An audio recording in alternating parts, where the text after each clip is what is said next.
ever been left by a friend when you desperately needed one? Maybe that pivotal point in your life, you were like rock bottom. In fact, nowadays, we don't even say rock bottom. Rock bottom has a basement. It does. It really does. So, yes. I'm trying to pick which of the many. Oh, wow. Struggle. Gosh, okay. Well, on the day of the elections for the first time Uhuru ran. Okay. Back in 2013? Yes. Okay. My child had like the most massive conversions I have ever experienced.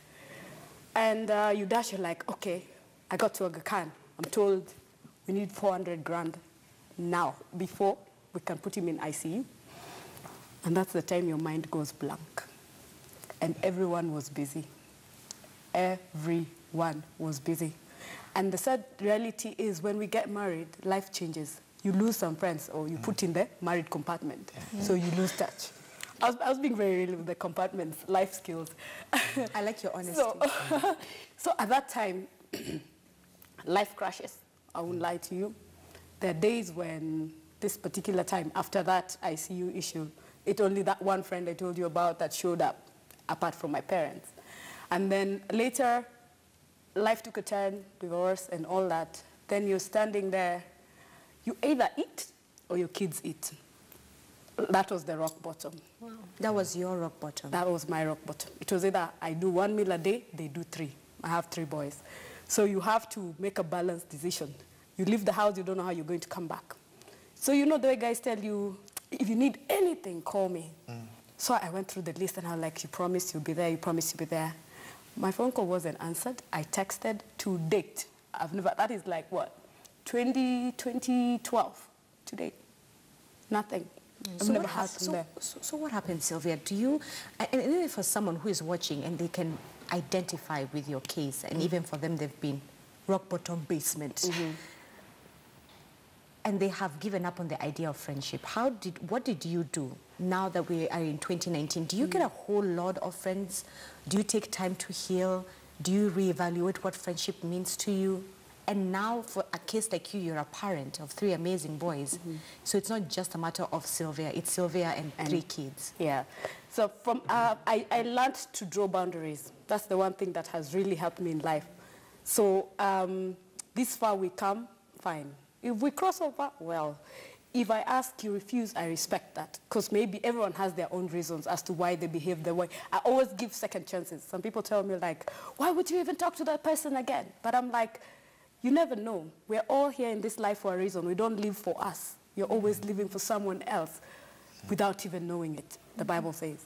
Yeah? So if you're there and tit for tat doesn't solve anything, when you come, I'll choose either do we revisit the past or do I let go and let's move on? Like, you're here now, we're here. Like, hey, if you choose to, you'll be like, okay, so what happened that time? If they choose to take it up, fine. But I respect people's decisions. If you see it fit that I don't deserve to be your friend at that point, that's your choice. Ladies and gentlemen, we saw that tweet. I read that tweet from one of our followers.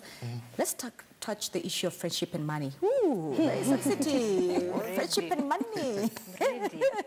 So, John, have you ever found yourself in this scenario? And then how do you go about... Because there are times when you're the one who is in need, and there are times when you are the one who is someone's quote-unquote savior. So money and friendship, it's a very... How do you move around that, John?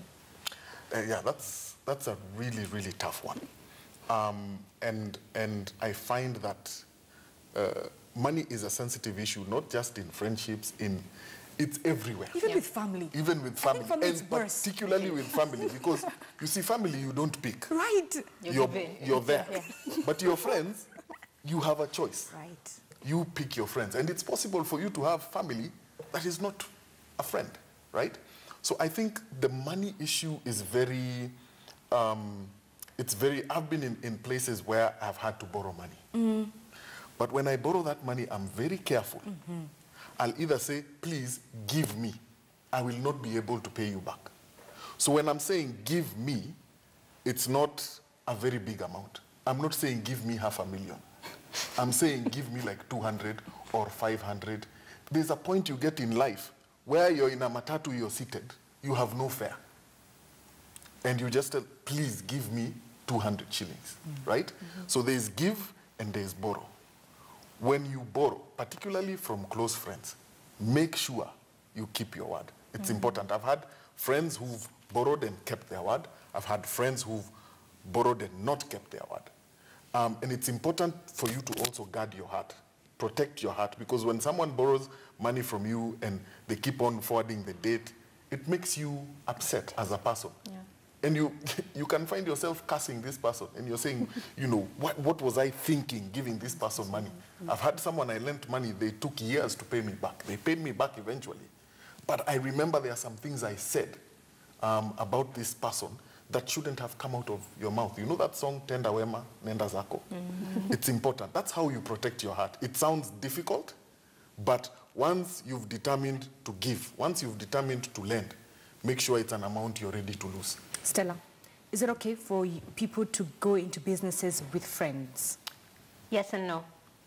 Yes and no. I think in my experience, the kind of people I've always picked for business have been the exact same personality as myself. We're both driven, we both know what we want, we both are good with money, meaning we don't wake up and then we are flashed with cash and then you find us in Kiza, we are dying. That is not who we are as people. Right. I think you have to pick properly, and then you have to have someone who has a great track record of having, as it were, their stuff together. Like they know, they're consistent, they're hardworking, they're honest, and they are a master of keeping their word. I think once you have that, then you're good to go. But then also you never know. Someone might wake up in the morning and then, you know, we have a lot of cash in the bank, and then next thing you know, your bank account is empty and the person is nowhere to be found. So it is a risk, but you have to take it and you have to be careful. Okay, still on the issue of money, but let's talk more about favors. Have you ever received have you ever been requested for a favor that was a bit too overboard for you? Be it a financial favor, whatever sort of favor it was, but you knew you couldn't deliver. And then how do you break that news to someone like, Stella, I don't have that 5,000 today. I know Stella really needs it, but even on my end, I do not have that 5,000. So have you ever found yourselves in a situation where a favor has been asked of you, but you can't deliver that favor genuinely? John? Yes. Having been, you know, been 2 years of no work, right? And people look at you like when, you know, you had work and when you were kind and you had all this extra stuff that you could give, and then now suddenly you have no work. You have a family and you have all these things. And they're like, hey, I need this. And I'm like, initially I used to feel bad. I'd be like, it would take me really long to tell the person, but later on I realized I have what I have. So if I can, the little I have, I can give you. Like say if you need 10,000 and I have 1,000, that's what I'll give. Right. If I don't have, I will genuinely tell you, you're my friend, you know me, you know my character, you know it has been consistent. I do not have this kind of money to give you. But if there's any other help I can offer, I would be happy to do that. But if I don't have the money, I just don't have it. There's nothing, I'm not going to steal, kill, or borrow to help you. If I don't have, I don't have. If I have, the little I have, we share. Yeah. Right. Wow. Okay, Sylvia, let me come to you. This ideology of BFF, best friends forever, that was sold to us, I think, since we were children. It was drilled to us, you know, who's your BFF, you know. Is that just an ideology? Is it what do I call, sensationalism? Can you have one BFF? Is there anything like that? Okay. In life, we go through transitions. When you are in primary, you're not the same person when you are in high school. You're not the same person when you grow up. You're not the same person when you're a mother, a wife, and all those things. And all these things in life also require a different part of us. You'll be very lucky. That's what I think. You'll be very lucky to have that one friend. Like, we grew up together, we went through high school, we are now grown, you're my best maid. That is a lucky person. For me, I know I had one in primary, I had one in secondary. Okay, in secondary we still like random, I picked up and we start talking like nothing happened. Like we've been quiet, we're all going through our own seasons in life. Right. But I know if I call, they'll pick up, they'll listen, and they'll give me feedback. Then now there is the ones you acquire when you're mature, you know yourself, you know where you're going. and they'll stand there. So it's not that you're one person. I think I can say, I'm very compartmental. I have I have that business person, like I know even if it's 1 a.m. and I'm cracking my head on this tender, they're going to respond, and they'll stand by me through everything in business. In personal life, same thing, you know. So it's not one person, but you can have different, but then you're my best friend through all of this. Wow. But one person from like primary to, you're lucky. Stella, do you believe in that thing, BFF?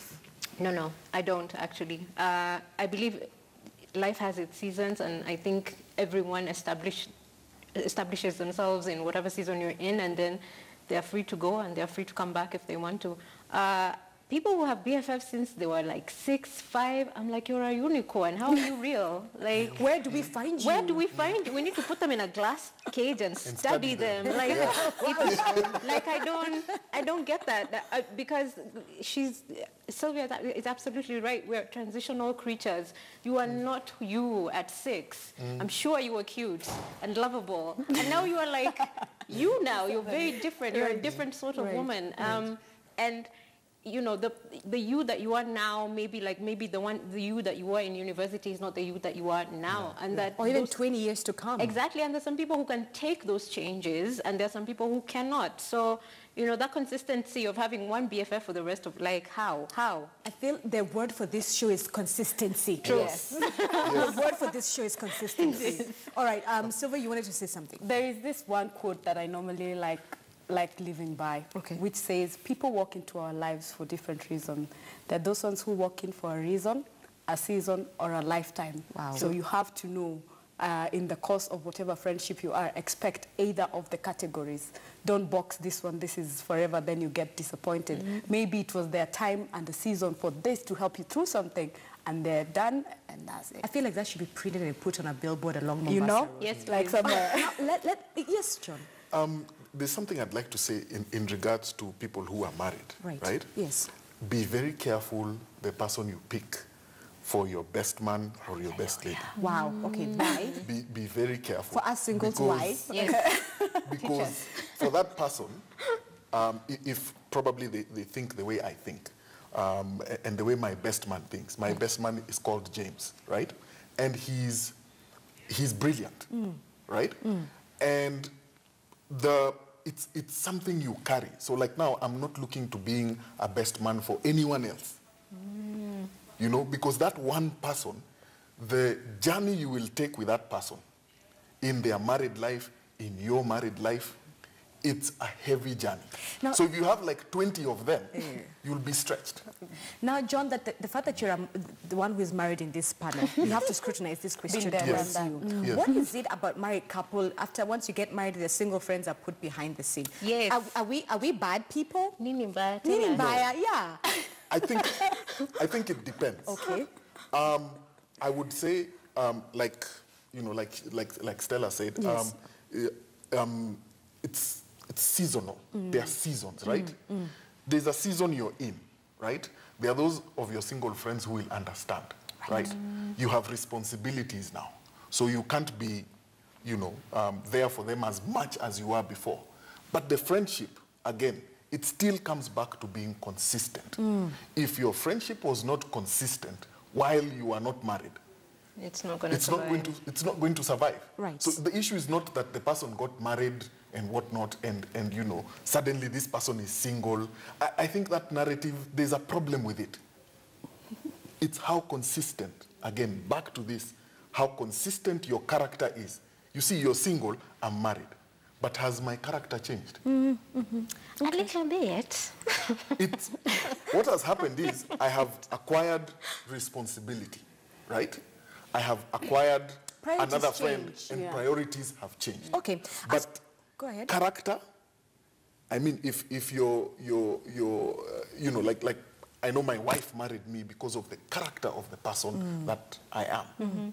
So if my character suddenly changes and becomes something else, I will have problems in my marriage and in the single life. So I think it's back to being consistent. You should keep your single friends and encourage them. If they so have the desire to marry, You're there to encourage them. Friends encourage each other. Closing question, and Yes. it's for us to reflect on ourselves now. So I'm going to start with you as I come down all the way to Sylvia. The closing question is, there's a tweet, and I cannot find it, but it was so good. It said that if you and I are friends and there's something on my mind, I don't just come and vent to you. It's good to ask, Stella, do you have the capacity right now to take on this energy? Do you have the mental, emotional, spiritual capacity right now to take on the venting I'm about to do? It's good, that thing right there, the fact that you've asked, John, are you able to take on what I'm about to pour, you know? So how do you then, us as ourselves, become good friends? And that's gonna be our closing question, Stella. I think a good friend is someone who is consistent. Word of the day, the show is brought to you by the word consistency. But also, most importantly, compassion is so important, because I feel like compassion encompasses your entire character. I feel like it is a bubble within which you do other things. It is where you are kind, it is where you give time, it is where you're giving of yourself, and also where you're mature enough to guard yourself so that you don't take in bad things. All right, John, 30 seconds. I'll agree with her on compassion. Me and my best man, James, we don't ask each other, can you take this? I'm like, dude, I need you. I'm here. It doesn't matter what you're doing. I need you. Oh dear. Help me, right? That's how we've over the years. Over the years, I think it's approaching about 10 years now. Wow. It's, look, drop everything, I need you. And even my wife knows, when James needs me, I'm there. When all my other friends from university, because most of them are married, they are known to my wife and they are known to other people as well. They're like, look, I need you. Right. Please help. Right. I will drop everything and help them. There's no, you know, can you take what I'm about to tell you? Just sit there and listen. Sometimes you don't need to do anything. Just listen. Just listen. Yeah. Sylvia, your 30 seconds. Okay. Friendship to me is about being real and being open. And I'll give you, not what exactly I can say I expect of you, but I'll give the best version of me. Yeah. How you give it back, that's you and your God. But I'll give the best of what I can. When I can't, I'll tell you this is the much that I can do for you. I'm not in position to do it, but like the way you say financial favors, I can try to talk to so-and-so. If you need this connection, I can try to talk to so-and-so. That's the much I can do for you for now. But I'm being real with you. Not lie like I'll do it or I'll see what I'll do, and the next thing I hang up, I'm like, no. Just be real. Okay. That's it. And that music means our time is up. Thank you for being consistent in today's conversation. Thank you so much. All right. And that music means it's time for us to wind it up here on Morning Express. Thank you a lot for the feedback that is coming through our social media. Remember, tomorrow's show will now start at 6 a.m. We're back to normal programming now that we have ushered in the new year. So I'll see you tomorrow morning, same time, same place. My name is Zinzi Kibiko. Good morning.